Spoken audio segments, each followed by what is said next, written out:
Video में हम पढ़ेंगे कार्ल मार्क्स का ऐतिहासिक भौतिकवाद।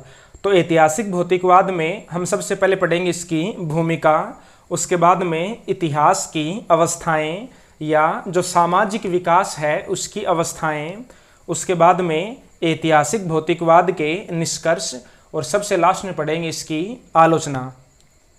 तो सबसे पहले देखते हैं इसकी भूमिका।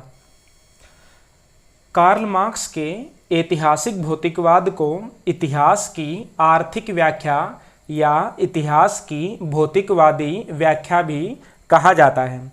तो जो ऐतिहासिक भौतिकवाद है उसको इतिहास की आर्थिक व्याख्या या इतिहास की भौतिकवादी व्याख्या भी कहा जाता है। यानी कि कार्ल मार्क्स कहता है कि जो इतिहास है वह भौतिक तत्वों पर निर्भर होता है।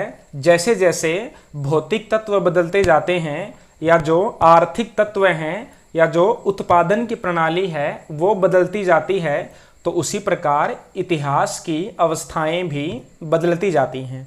यानी कि इतिहास किस पर निर्भर होता है? भौतिक तत्वों पर निर्भर होता है या आर्थिक तत्वों पर निर्भर होता है। अब आगे देखते हैं। वास्तव में द्वंद्वात्मक भौतिकवाद के सिद्धांत को सामाजिक विकास के संबंध में प्रयुक्त करना ही इतिहास की आर्थिक व्याख्या है। तो जो मार्क्स का द्वंद्वात्मक भौतिकवाद है जिसके बारे में हमने पिछले वीडियो में चर्चा की थी, तो जो द्वंद्वात्मक भौतिकवाद है वह मार्क्स के विचारों का एक दार्शनिक आधार है। जबकि यदि हम द्वंद्वात्मक भौतिकवाद को सामाजिक विकास के संबंध में प्रयुक्त कर देते हैं तो उसको बोलते हैं फिर ऐतिहासिक भौतिकवाद या इतिहास की आर्थिक व्याख्या। मार्क्स उन इतिहासकारों से सहमत नहीं है जो इतिहास को महान व्यक्तियों के कार्यों का परिणाम मानते हैं। यानी कि मार्क्स उन इतिहासकारों से सहमत नहीं है जो यह कहते हैं कि इतिहास में परिवर्तन इसलिए होता है क्योंकि उसमें कुछ महान महापुरुष कार्य करते हैं। उन महापुरुषों के कार्यों से ही इतिहास में परिवर्तन होता है। तो मार्क्स इस विचार को नहीं मानता है। मार्क्स का विचार है कि इतिहास की सभी घटनाएं आर्थिक अवस्था में होने वाले परिवर्तनों के कारण घटित होती हैं। तो मार्क्स क्या मानता है कि इतिहास में जो भी घटनाएं होती हैं वे आर्थिक अवस्था में होने वाले परिवर्तनों पर निर्भर करती हैं। यानी कि जैसे जैसे आर्थिक व्यवस्था बदलती जाती है वैसे वैसे इतिहास भी बदलता रहता है। किसी भी राजनीतिक संगठन का ज्ञान प्राप्त करने के लिए उसके आर्थिक ढांचे का ज्ञान नितांत आवश्यक है। यानी कि यदि हमें किसी भी समाज के राजनीतिक संगठन का ज्ञान प्राप्त करना है तो सबसे पहले उस समाज के आर्थिक ढांचे का या उत्पादन की प्रणाली का ज्ञान प्राप्त करना आवश्यक है। तो ये तो गई ऐतिहासिक भौतिकवाद की भूमिका। अब देखते हैं मानवीय इतिहास की अवस्थाएं। मार्क्स ने अपनी आर्थिक व्याख्या के आधार पर मानवीय इतिहास की 6 अवस्थाएं बताई हैं। इनमें से प्रथम 4 अवस्थाएं आ चुकी हैं और शेष 2 अवस्थाएं आगे आनी बाकी हैं। ये 6 अवस्थाएं इस प्रकार हैं। तो मार्क्स क्या कहता है कि मानवीय इतिहास की कुल 6 अवस्थाएं हैं जिनमें से 4 अवस्थाएं तो अभी तक आ चुकी हैं और जो शेष 2 अवस्थाएं हैं वे आगे आने वाली हैं। और ये अवस्थाएं किस आधार पर आएंगी? आर्थिक तत्वों के आधार पर आएंगी या जो उत्पादन और वितरण के साधन होते हैं उन पर निर्भर करती हैं। तो अब देखते हैं कार्ल मार्क्स ने इतिहास की 6 अवस्थाएं कौन कौन सी बताई हैं और ये 6 अवस्थाएं किस पर निर्भर हैं? आर्थिक तत्वों पर या भौतिक तत्वों पर निर्भर हैं। तो इतिहास की सबसे पहली अवस्था है आदिम साम्यवादी अवस्था। यह सामाजिक विकास की पहली अवस्था है। यानी कि सामाजिक विकास के चरणों में सबसे पहले कौन सी अवस्था आई थी? आदिम साम्यवादी अवस्था। इस अवस्था में उत्पादन के तरीके बहुत सरल थे। उत्पादन के मुख्य साधन पत्थर के औजार और धनुष बाण थे। शिकार करना, मछली मारना तथा वनों से कंदमूल एकत्रित करना मुख्य व्यवसाय था।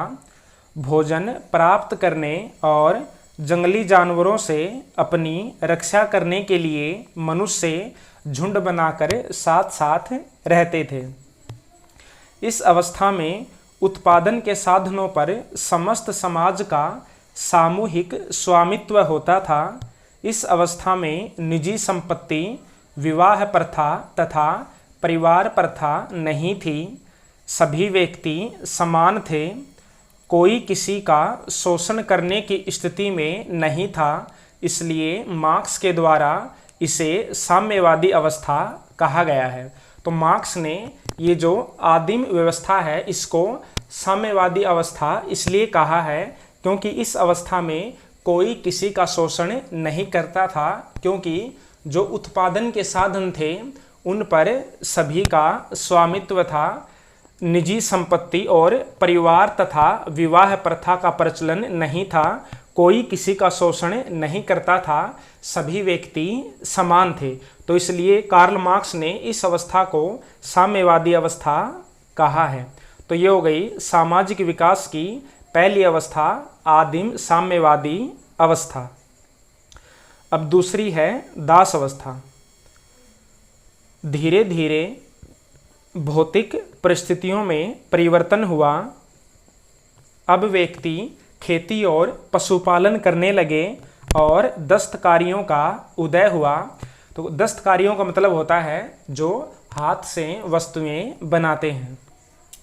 इससे समाज में निजी संपत्ति के विचार का उदय हुआ। जिन व्यक्तियों ने उत्पादन के साधनों पर यानी कि भूमि पर अधिकार कर लिया, वे दूसरे व्यक्तियों को अपना दास बनाकर उनसे बलपूर्वक काम करवाने लगे। इस प्रकार आदिम समाज की स्वतंत्रता और समानता समाप्त हो गई।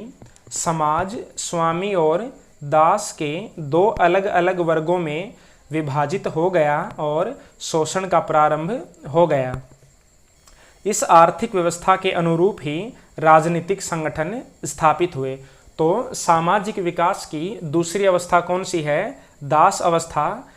इस अवस्था में समाज दो वर्गों में बट गया। एक तो हो गया स्वामी और दूसरा वर्ग हो गया दास।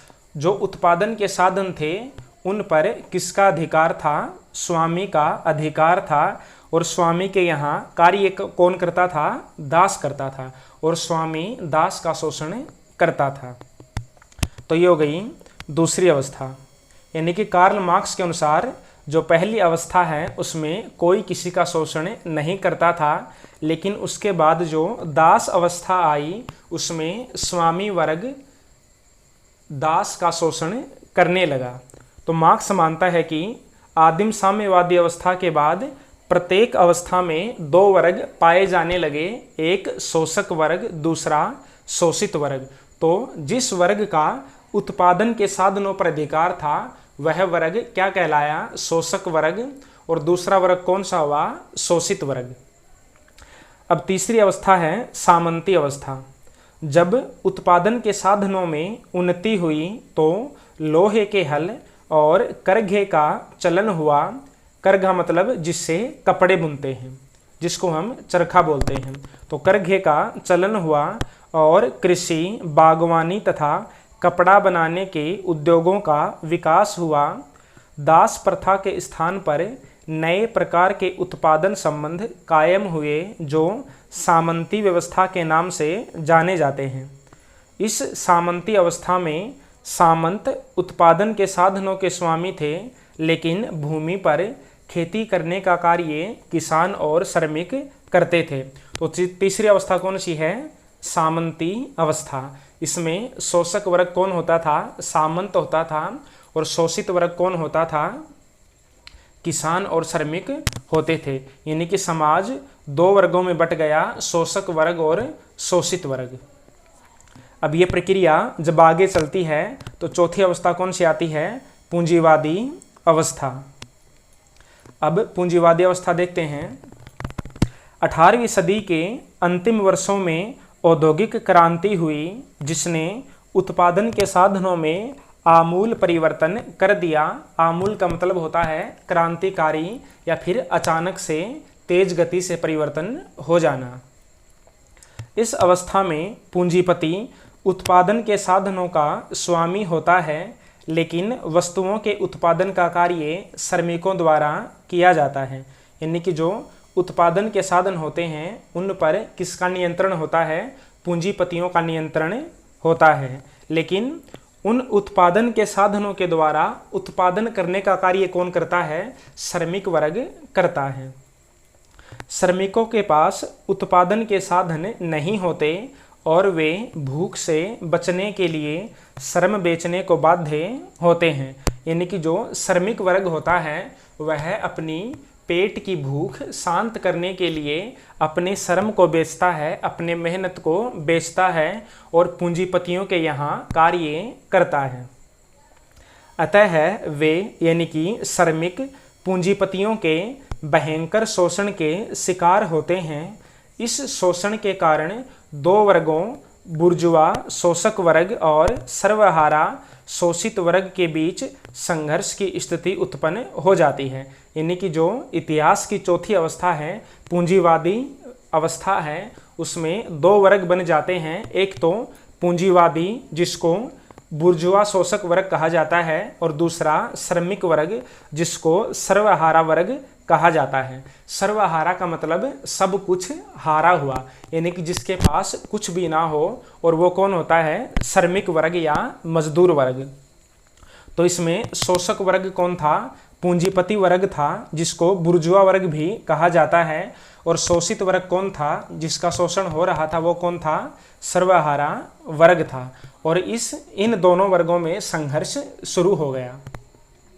यानी कि अभी तक समाज में चार अवस्थाएं आ चुकी हैं। कौन कौन सी? सबसे पहले कौन सी थी? आदिम साम्यवादी अवस्था। दूसरी कौन सी थी? दास अवस्था। और तीसरी थी सामंत अवस्था। और चौथी है पूंजीवादी अवस्था। तो ये अवस्थाएं तो अभी तक आ चुकी हैं। और मार्क्स कहता है कि जो आगे आने वाली दो अवस्थाएं हैं वो भविष्य में आएंगी। अब पांचवी कौन सी है जो भविष्य में आएगी? वो है श्रमिक वर्ग का अधिनायकवाद। मार्क्स का विचार है कि पूंजीवादी अवस्था में द्वंद्वात्मक भौतिकवाद के अनुसार प्रतिक्रिया होगी और ऐतिहासिक विकास की पांचवी अवस्था आएगी। देखो, पिछले वीडियो में हमने द्वंद्वात्मक भौतिकवाद पढ़ा था और उसमें हमने ये पढ़ा था कि जो भौतिक पदार्थ होते हैं, भौतिक अवस्थाएं होती हैं, वे स्थायी नहीं होती हैं बल्कि उनमें परिवर्तन होता रहता है। किस प्रक्रिया के अनुसार? द्वंद्वात्मक प्रक्रिया के अनुसार परिवर्तन होता रहता है। तो इस प्रकार समाज की कोई भी अवस्था स्थायी नहीं होती है, उनमें परिवर्तन होते रहते हैं। तो मार्क्स मानता है कि जब पूंजीवादी अवस्था में परिवर्तन होगा तो कौन सी अवस्था आएगी? पांचवी अवस्था आएगी। और वो पांचवी अवस्था कौन सी होगी? श्रमिक वर्ग का अधिनायक तंत्र। अब आगे देखते हैं।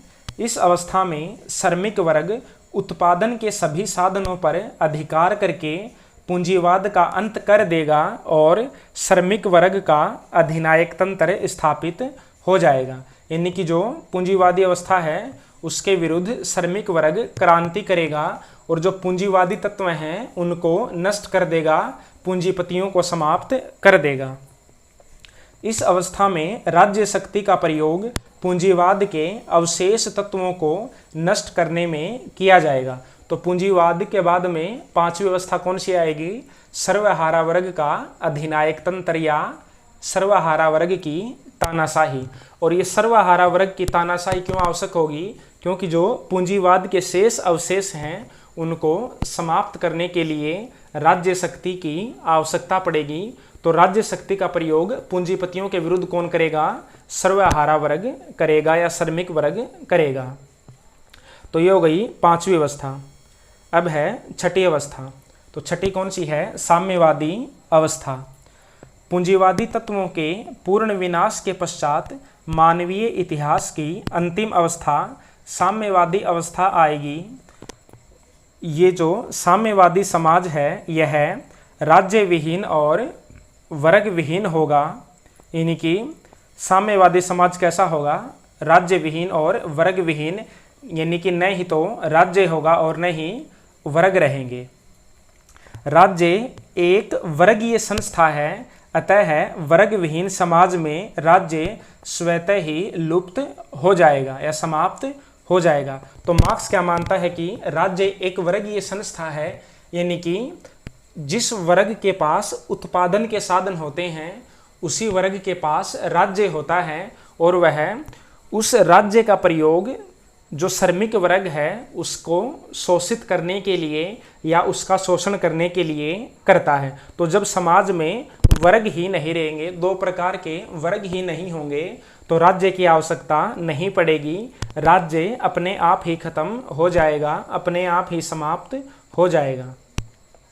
इस समाज के अंतर्गत वितरण का सिद्धांत होगा, प्रत्येक अपनी योग्यता के अनुसार कार्य करे और उसे आवश्यकता अनुसार प्राप्ति हो। तो जो भविष्य में साम्यवादी अवस्था आएगी उसमें वितरण का सिद्धांत क्या होगा कि प्रत्येक व्यक्ति अपनी योग्यता के अनुसार कार्य करे, लेकिन वह अपनी आवश्यकता के अनुसार ही प्राप्त करे। यानी कि प्रत्येक व्यक्ति अपनी योग्यता के अनुसार कार्य करेगा, लेकिन उसको जो श्रम है उसका उतना ही फल मिलेगा जितना उसके लिए आवश्यक है, जितने से उसकी आवश्यकताओं की पूर्ति हो जाए।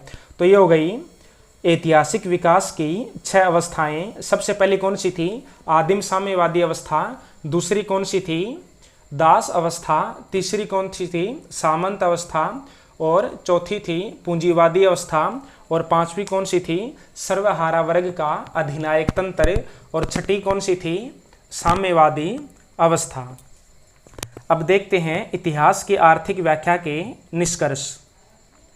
पहला निष्कर्ष है, सामाजिक जीवन के परिवर्तन ईश्वर की इच्छा अथवा महापुरुषों के विचारों और कार्यों के परिणाम नहीं होते हैं और न ही वे संयोगवश हैं, बल्कि सामाजिक विकास के निश्चित नियम होते हैं। तो पहला पॉइंट क्या है कि मार्क्स कहता है कि जो सामाजिक परिवर्तन होता है या जो इतिहास में परिवर्तन होता है वह ईश्वर की इच्छा अनुसार नहीं होता है और न ही महापुरुषों द्वारा किया जाता है, बल्कि सामाजिक विकास के या इतिहास के विकास के निश्चित नियम होते हैं।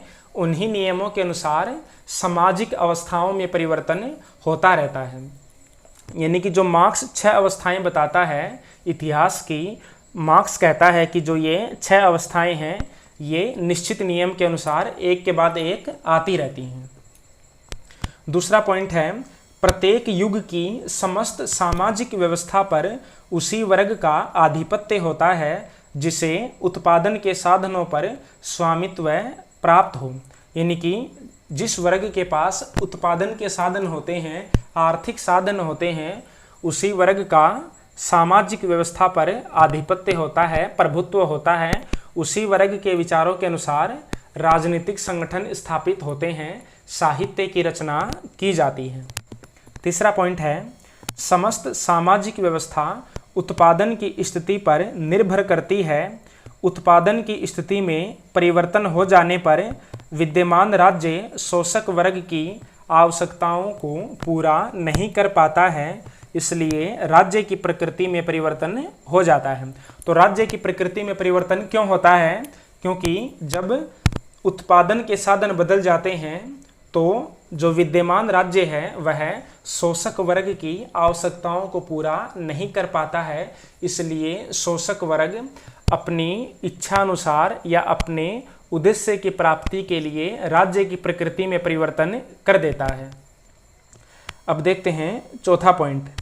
चौथा है, वर्ग संघर्ष मानवीय इतिहास की कुंजी है। वर्ग संघर्ष के कारण ही सामाजिक अवस्थाओं में परिवर्तन होता है। साम्यवादी युग में यह संघर्ष की प्रक्रिया समाप्त हो जाती है। तो मार्क्स क्या कहता है कि मानवीय इतिहास की कुंजी क्या है? वर्ग संघर्ष है। वर्ग संघर्ष के कारण ही जो मानवीय इतिहास है उसकी अवस्थाएं बदलती रहती हैं। जो सबसे पहली अवस्था थी आदिम साम्यवादी अवस्था, उसमें कोई संघर्ष नहीं होता है, लेकिन उसके बाद की जो अवस्थाएं होती हैं उनमें प्रत्येक अवस्था में दो वर्ग पाए जाते हैं, एक शोषक वर्ग और दूसरा शोषित वर्ग, और इन दोनों वर्गों में संघर्ष चलता रहता है और इस संघर्ष के कारण सामाजिक परिवर्तन होता रहता है। और जो फिर सबसे लास्ट में साम्यवादी अवस्था आती है उसमें यह संघर्ष समाप्त हो जाता है, क्योंकि साम्यवादी जो समाज होता है उसमें दो वर्ग नहीं होते हैं, केवल एक ही वर्ग शेष रहता है और वो है श्रमिक वर्ग। 5वां पॉइंट है, मार्क्स अपनी इतिहास की आर्थिक व्याख्या के आधार पर पूंजीवाद के अंत और साम्यवाद के आगमन की अवश्य संभावना व्यक्त करता है। यानी कि मार्क्स कहता है कि एक दिन पूंजीवाद का अंत निश्चित रूप से होगा और साम्यवाद भी निश्चित रूप से आएगा, लेकिन इसके समय का निर्धारण नहीं किया जा सकता है, लेकिन साम्यवाद आएगा अवश्य। ये कौन कहता है? कार्ल मार्क्स कहता है। लेकिन अभी तक तो साम्यवाद आया नहीं है। अब देखते हैं इस सिद्धांत की आलोचना। पहली आलोचना है आर्थिक तत्व पर अनावश्यक बल। आलोचकों के अनुसार मार्क्स ने समाज के राजनीतिक और सामाजिक ढांचे में आर्थिक तत्वों को आवश्यकता से अधिक महत्व दिया है। सामाजिक व्यवस्था केवल आर्थिक तत्व पर ही आधारित नहीं होती है। आर्थिक तत्वों के अतिरिक्त अन्य तत्व भी सामाजिक जीवन को निर्धारित करते हैं। अब देखते हैं दूसरा पॉइंट। दूसरा पॉइंट है आर्थिक आधार पर सभी ऐतिहासिक घटनाओं की व्याख्या संभव नहीं।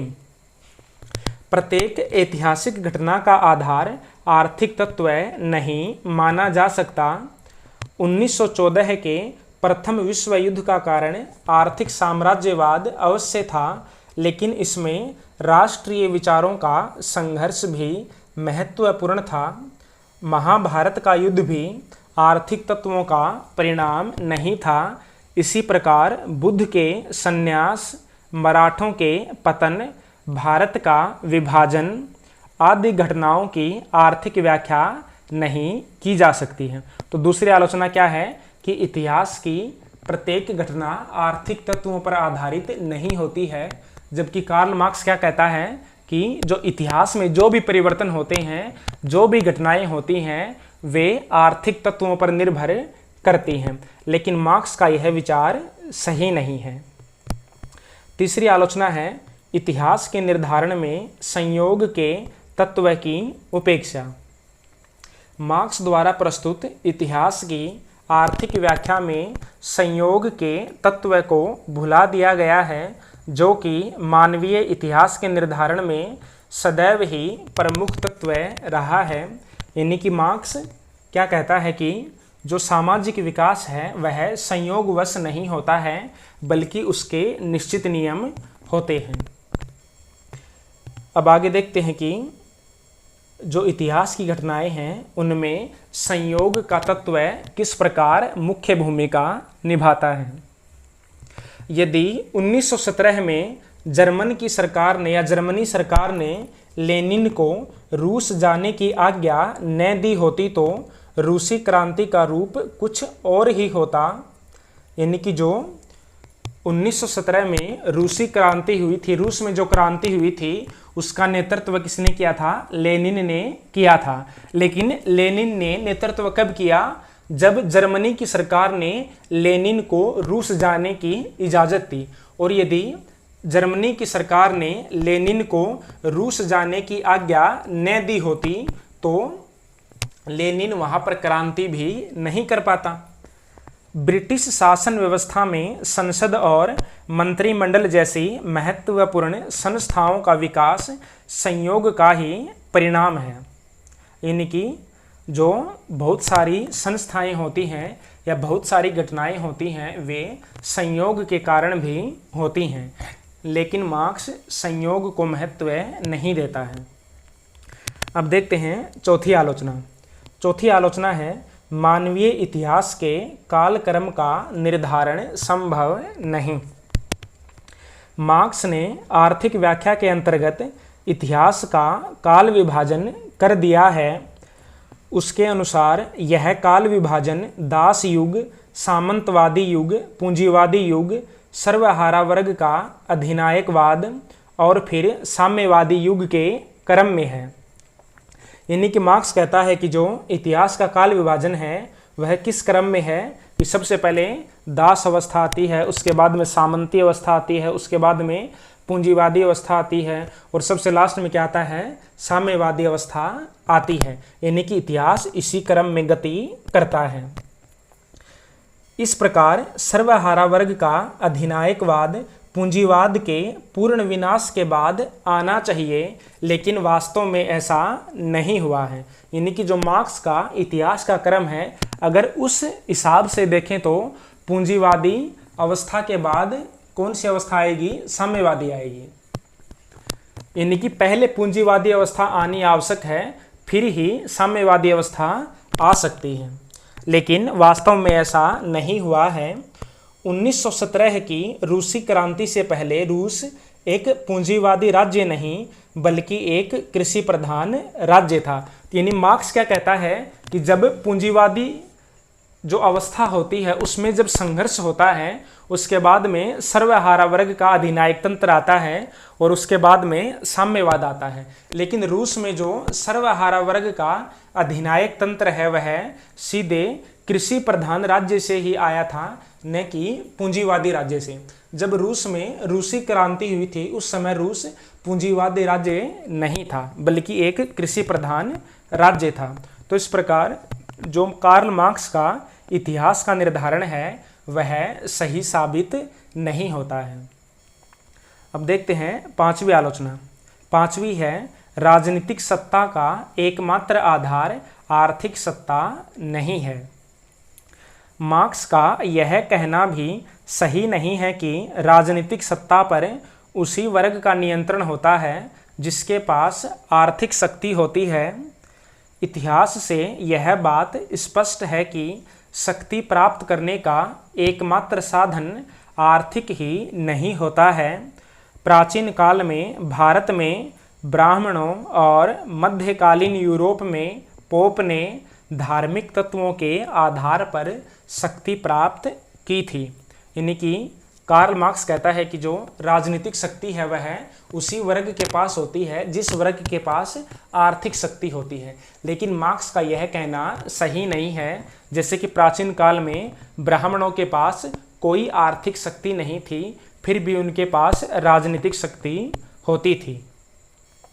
वर्तमान युग में अधिनायकवाद की स्थापना मुख्यतः सैन्य शक्ति के आधार पर होती है। बुद्धिमत्ता, साहस, कपट आदि तत्व भी सत्ता प्राप्त करने में महत्वपूर्ण भूमिका निभाते हैं। अब देखते हैं छठी आलोचना। वीडियो थोड़ा सा लंबा हो गया है, लेकिन काम का वीडियो है, अच्छे से समझाया है, बहुत आसान शब्दों में समझाया है। छठी आलोचना है इतिहास की धारणा का राज्य विहीन समाज पर आकर रुकना संभव नहीं। मार्क्स का विचार है कि इतिहास का विकास क्रम राज्य विहीन समाज पर आकर रुक जाएगा। राज्य विहीन समाज यानी कि जो साम्यवादी अवस्था है उस पर आकर के रुक जाएगा। इतिहास की जो अंतिम अवस्था है वह कौन सी अवस्था होगी, साम्यवादी अवस्था होगी। वहाँ पर इतिहास का विकास क्रम रुक जाएगा। लेकिन मार्क्स यह भी कहता है कि गतिशीलता पदार्थ का स्वाभाविक गुण है। यदि गतिशीलता पदार्थ का स्वाभाविक गुण है तो उसमें परिवर्तन अवश्य होगा और फिर साम्यवाद भी समाप्त हो जाएगा। ठीक है, मार्क्स क्या कहता है कि जो साम्यवाद है वह अंतिम अवस्था है। लेकिन मार्क्स साथ ही साथ यह कहता है कि जो प्रत्येक भौतिक अवस्था होती है वह स्थायी नहीं होती है, उसमें परिवर्तन अवश्य होता है। तो यदि भौतिक अवस्थाएं स्थायी नहीं होती हैं, उनमें परिवर्तन अवश्य होता है, तो फिर साम्यवादी अवस्था में भी परिवर्तन अवश्य होगा। सत्य यह है कि मार्क्स ने विश्व इतिहास का सीमित अध्ययन किया है और अपने सिद्धांतों को प्रस्तुत करने में उसने जल्दबाजी की है, इसलिए उसका सिद्धांत अनेक दोषों से परिपूर्ण हो गया है। तो ये हो गई मार्क्स के ऐतिहासिक भौतिकवाद की आलोचना और हमारा टॉपिक कंप्लीट हो गया है।